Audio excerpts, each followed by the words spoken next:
Have you ever stopped to think about how two people can go through the exact same thing, but walk away with totally different stories? It's fascinating, right? Well, that's what we're jumping into today. The wild idea that your perception doesn't just see reality, it actually creates it. We're going to unpack a really powerful lesson that literally puts you back in the driver's seat of your own life. So let me just start by asking you this, and really think about it for a second. Do you see the world as it is, or as you are? It's a simple question, but man, the answer changes everything. And that question leads us right to this incredible line from A Course in Miracles, lesson 312. I see all things as I would have them be. Now hold on, this isn't about some kind of magical thinking or just ignoring problems. No. It's about waking up to the incredible power you have to shape your reality from the inside out.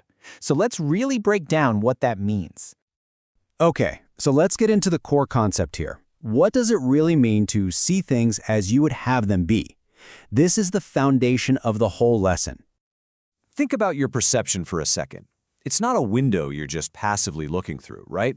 It's more like a paintbrush. You're not just observing the world, you are actively coloring it with your thoughts, your feelings, your beliefs.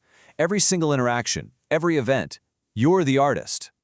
So the world you experience out there, it's basically just a giant mirror reflecting what's going on in here. I mean, think about it. If you're feeling anxious and stressed, you're going to see problems and threats everywhere you look. But if you're coming from a place of peace and love, you'll start to notice the kindness, the beauty, the opportunities. It's the same world, but you're having a completely different experience of it. And when you truly grasp this, really let it sink in, it causes this massive shift in your worldview.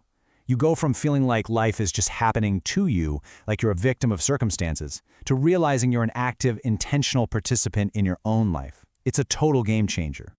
Now, what's really interesting about this slide is how it lays out the two different ways of living. It's really the difference between being a passenger in your life versus being the driver. On the left, you've got the victim mindset, where the world is just happening to you. You're constantly reacting, probably feeling a bit fearful, and just kind of waiting to see what happens next. But look at the right side. That's the active participant. You realize you create your reality. You become intentional, you operate from a place of love, and you actively shape the outcomes you want to see. So the crucial point, the big takeaway here is this. You have the power to choose your perception. You can't always control what happens on the outside, for sure, but you absolutely have 100% control over how you choose to see it. And that, my friends, is the key to everything.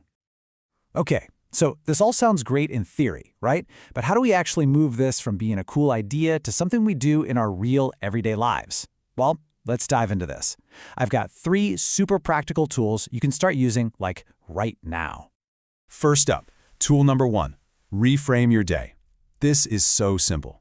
Before you do anything else in the morning, before you even check your phone, just take a quiet moment and set an intention. Say to yourself, today, I choose to see love in my interactions. Just that simple act sets your internal compass for the entire day. You're telling your brain what to look for, so you start actively seeking out the good. All right, tool number 2 is all about reframing in the moment. You know, when you're in a tough situation, maybe someone says something that triggers you. Instead of just reacting on autopilot, the trick is to just pause, take a breath, and then ask yourself 2 powerful questions.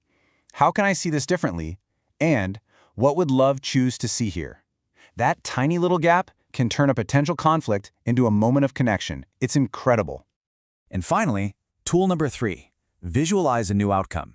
If there's something that's really bothering you or causing you stress, take a few minutes, close your eyes, and just imagine that situation unfolding perfectly. See it resolving with peace, with love, with everyone feeling good. And this isn't just daydreaming, okay? You're literally creating a mental blueprint for the reality you want to step into. Whew, we have covered a lot of ground today.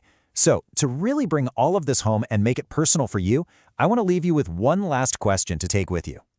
So I invite you to really sit with this one. In what areas of my life am I holding on to perceptions that do not serve me? And how can I consciously choose to see them differently, to align with the peace and the love that I'm really looking for? Because at the end of the day, this isn't just about understanding an idea. It's about using it moment by moment to create a more peaceful and loving life, starting right now.